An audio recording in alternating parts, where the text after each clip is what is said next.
Hello বন্ধুরা, সবাইকে good evening. তো আজকের ভিডিওটা আমি শুরু করছি দুপুরের পর থেকে। সবাই কেমন আছো? আশা করছি সবাই ভালো আছো আমার মতো।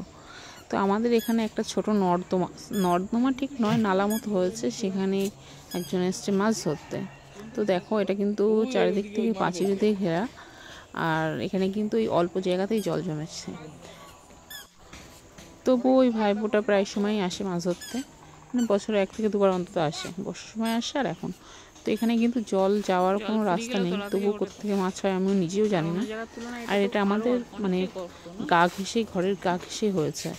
তা আগেরবারে কই মাছ পেয়েছিল কটা, চ্যাং মাছ পেয়েছিল কটা, এবার কি পায় দেখা যায়।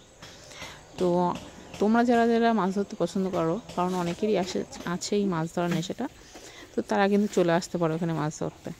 অল্প জায়গা, বেশি মানুষ হলে কিন্তু তাড়াতাড়ি হয়ে যাবে। তো আমি একটু দাঁড়িয়ে দাঁড়িয়ে ভিডিও করছিলাম, তার মধ্যে একটু লাইভেও কথা বলেছি অনেকের সঙ্গে।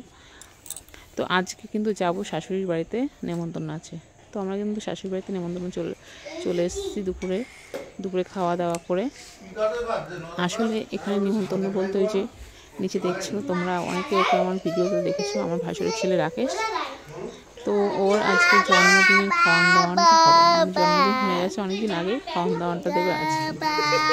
তো রান্না বান্নার দায়িত্ব পড়েছে আমার ননদের এবং আমার শাশুড়ির। তো ননদ করবো বেশি, আমি অল্প। তো এরাই হচ্ছে গেস্ট, ছোট ছোট কুচি কাচা, মানে ওরা সব স্টুডেন্ট, ওর কাছে পড়াশোনা করে। তো ওদের এক্সাম ছিল বলেই কিন্তু এতদিন হয়নি। আর ওরা কিন্তু আছে আমার ভিডিও দেখার মধ্যে, অনেকেই আছে ওরা আমার ভিডিও দেখে। আমার কিছু কিন্তু এখানে এসে ঘুমিয়ে নিয়েছে, পিছনে ছিল একটা ননদের মেয়ে, মানে ননদ বাড়ি থেকে চলে এসেছে। কিন্তু তোমাদের দাদা ভাই গেছে স্কুলে, ওই জন্য আসতে পারিনি, আসবে রাত্রিবেলা। তো এই ঘর হয়েছে রান্না বান্না। এটা হচ্ছে আগের ঘর, যেটা অর্ধেকটা ভাঙা আছে, মানে পুরোই ভেঙে দেবে। তো দেখো রান্না হয়েছে ফ্রাইড রাইস, এটা কিন্তু আমি বানিয়েছি ফার্স্ট টাইম এতটা একসঙ্গে। ডাল, সবজি ডাল, চিকেন, এগুলো ননদ বানিয়েছে, খুবই টেস্টি ছিল। বাচ্চাদের জন্য ছিল ঝাল ছাড়া, আর বড়দের জন্য ছিল ঝাল বেশি দেওয়া। এবং শাশুড়ি কিন্তু মাছ মাংস খায় না, সেহেতু ওনার জন্য ছিল সবজি ডাল, চাটনি, পাঁপড়, মিষ্টি, আর এইগুলোই ছিল সিস্টেমের মধ্যে। তো দেখো ও কেমন দুষ্টুমি করছে। আর এই ঘরটা এমন হওয়ার কারণ হলো, এর পাশে হচ্ছে উনুনে রান্নাবান্না করা হয়, ওই জন্য এরকম অবস্থা হয়েছে। আর এই ঘরটা খুব শীঘ্রই ওরা ভেঙে দেবে, দিয়ে নতুনভাবে এখানে একটা কিচেন বানাবে। তো দেখো আমি কি বকবক করছি আমি নিজেও জানি না। বকবক করছিলাম এটাই যে ও ছিল 28শে নভেম্বর জন্মদিন, আর সেটার খাওয়ান দাওয়ান হচ্ছে আজকে, এসবই বকবক করছিলাম। তো এবার খাওয়ান দাওয়ানের জায়গায় যাই চলো। তো এই যে বাচ্চা কাচ্চা, ওদেরকে খেতে দেওয়া হয়েছে। এখন 2টো ব্যাচ বসবে, এখনও ছোটোরাই বেশি, লাস্টেরটা আমাদের ফ্যামিলির সবাই। তো দিদি দেওয়া থাকা করছিল, আমি রান্নাঘরের দিকে ছিলাম, মাঝে মাঝে এটা ওটা নিয়ে আসছিলাম, আবার কখনো কখনো খেতে দিচ্ছিলাম। তো মাঝখানে 2-3টে ভিডিও আমার করা হয়নি, সবাই খাওয়া দাওয়া করে চলে গেছে। তোমাদের দাদাভাই মেয়েকে খাওয়াতে খাওয়াতে নিজে খেয়ে নিচ্ছে, বড় মেয়েকে খাওয়াতে খাওয়াতে। আর আমার শাশুড়ি মা দাঁড়িয়ে দাঁড়িয়ে দেখছিলেন যে কাকে কি দেওয়া হচ্ছে। তো এখান থেকে আমরা কিন্তু নেক্সট দিনের ভিডিও করব, কারণ আজকের ভিডিওটার বেশি করা হয়নি। তো বাড়ি চলে এসেছিলাম, বাড়ি এসে রাত্রেবেলায় যে এসছে মেডিসিন, এতে মেডিসিন এবার কিন্তু খুবই কম নেওয়া হয়েছে, খুবই সামান্য, তাও কিন্তু পুরোটাই হচ্ছে আমার বড় মেয়ের জন্য। এখানে আমাদের কারো মেডিসিন নেই, ওর যে এই মেডিসিন কবে কম হবে কে জানে। আর সবথেকে বড় কথা হচ্ছে ওই যে মেডিসিনটাও খায়, ওটা কিন্তু এখন আর এখানে পাওয়া যাচ্ছে না, সেই জন্য যখন যেখান থেকে পাচ্ছি তখন সেখান থেকে অর্ডার করে রাখছি, কারণ ওই মেডিসিনটা না খেলেও পটি করতে পারবে না, আর ব্লাড বার হবে সেই জন্য। তো আগের তুলনায় এখন মেডিসিনটা একটু কম হচ্ছে, এটাই হচ্ছে মানে ভালো বিষয়। তো তোমাদের দাদাভাই কাটছিল যে ওতে সব কটা প্যাকেটের স্যাচেটগুলো ঠিকঠাক আছে কিনা। এই মেডিসিনের প্যাকেটটা দিয়ে গেছিলো আমার বাপুর বাড়িতে, তোমাদের দাদাভাই আমার শাশুড়ির বাড়িতে যাওয়ার আগে নিয়ে এসছেন।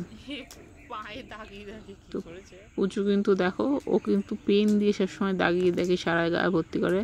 আর এখন হেডফোন নিয়ে কি মোস্তানি করছে ও নিজেই জানে, ওর কাজই হচ্ছে সবসময় মোস্তানি করে বেড়ানো। মোস্তানি মানে দুষ্টামিটাই বেশি করে, মোস্তানি মানে অন্য মোস্তানি না। যাই হোক, যারা যারা পুচুকে দেখেছো লাইভ ভিডিওতে তারাই একমাত্র বুঝবে ও কেমন দুষ্টু।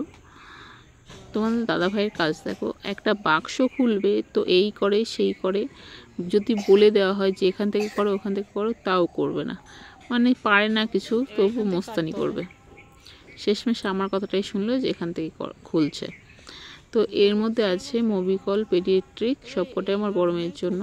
তো আগেই বলেছি এখন পাওয়া যাচ্ছে না আমাদের বসিরহাটে, সেই জন্য যেখান থেকে অনলাইনে পাওয়া যাচ্ছে সেখান থেকে অর্ডার করে রাখা হচ্ছে, কারণ এটা না খেলে কিন্তু আমার মেয়ে পটি করতে পারবে না।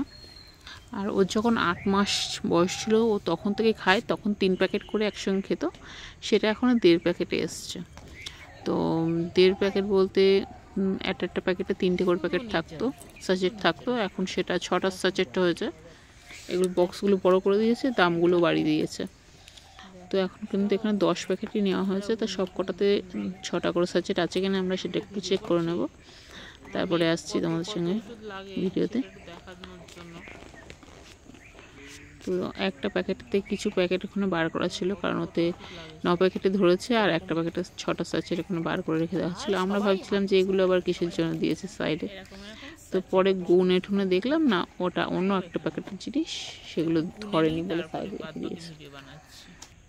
তো নেক্সট ডে সন্ধ্যাবেলায় বানিয়েছিলাম ধনিয়া পাতার চপ, আর আমার ভাসুর ছেলে কিন্তু এসেছিলো। তো দেখো আমার কিন্তু ঘরে জামা কাপড় সব কিছু ঝুলছে, কারণ আমি আর ঠিকঠাক করতে পারিনি। আর তোমাদের দাদাভাই স্কুল থেকে আসার পরে এখানে ওখানে ছড়িয়ে রাখে, আমার মেয়েদেরগুলো এখানে ওখানে আমি নিচে ঝুলিয়ে রাখি। তো তোমরা কেউ কিছু ভেবো না। তার মধ্যে রাকেশ দিয়েছিল আমাকে একটা গিফট, কী গিফট সেটা আমি প্রথমে বুঝতে পারিনি। তো গিফটটা কিন্তু আমার খুবই পছন্দ হয়েছিল। তো প্রথমে ভাবলাম চপগুলো খেয়ে নিই, তারপরে কি দিয়েছে সেটা দেখবো। তো জিনিসটা কিন্তু আমার কিন্তু অনেক পছন্দ হয়েছে। যখন আমি খুলতে বসেছি বুঝতেই পারিনি যে ওর মধ্যে কী থাকতে পারে। আমি জানি সবসময় ওরা আমার সঙ্গে আড্ডে আর কি মারে, এবারও হয়তো তাই, ওরা নিজেদের জন্য কিনে আমাকে এরকম মজা করছে। তো আমাকে লাস্টে বললো যে এটা তোমার জন্য গিফট, এটা তোমার এখনও 1 মাস বাকি, তা আগে ভাগে গিফটটা দিয়েছে তোমাদের দাদাভাই টাকা, আর রাকেশ চয়েস করে আমার জন্য অনলাইনে অর্ডার করেছিল। তো 1 মাস আগে দেওয়ার কারণ হলো পছন্দ না হলে তখন রিটার্ন যাবে, ওই জন্য। তো জিনিসটা আমার কিন্তু খুবই পছন্দ হয়েছিল, কারণ ওরা জানায় ব্যাগ, জলের বোতল এগুলো আমি খুবই পছন্দ করি। তো বুঝে উঠতে পারিনি যে ওরা আমাকে ব্যাগ গিফট করবে। তো আমার জিনিস সত্যি খুবই পছন্দ হয়েছে। কালারটা কেমন ছিল তোমরা অবশ্যই জানি, এবং ব্যাগটা কেমন হয়েছে তোমাদের সঙ্গে সেটা শেয়ার করছি। তো এই একটুখানি ব্যাগে প্রায় 5 থেকে 6খানা চেন ছিল, আর আমি জাস্ট বলে বোঝাতে পারছি না, আমার মুখের রিয়াকশান থেকে তোমরা বুঝতে পারছো আমার কতটা পছন্দ হয়েছে। তো সবাইকে থ্যাংক ইউ, আমার খুবই ভালো লেগেছে ব্যাগটা। তো লাস্টে ভিডিওটা দেখো, ভালোভাবে ক্লোজ করে দেখিয়ে দিচ্ছিলাম তোমাদের সঙ্গে, যাতে কালারটাও ছিল একটু আনকমন, মানে এই কালারের ব্যাগ আমার নেই। সবাই ভালো থেকো।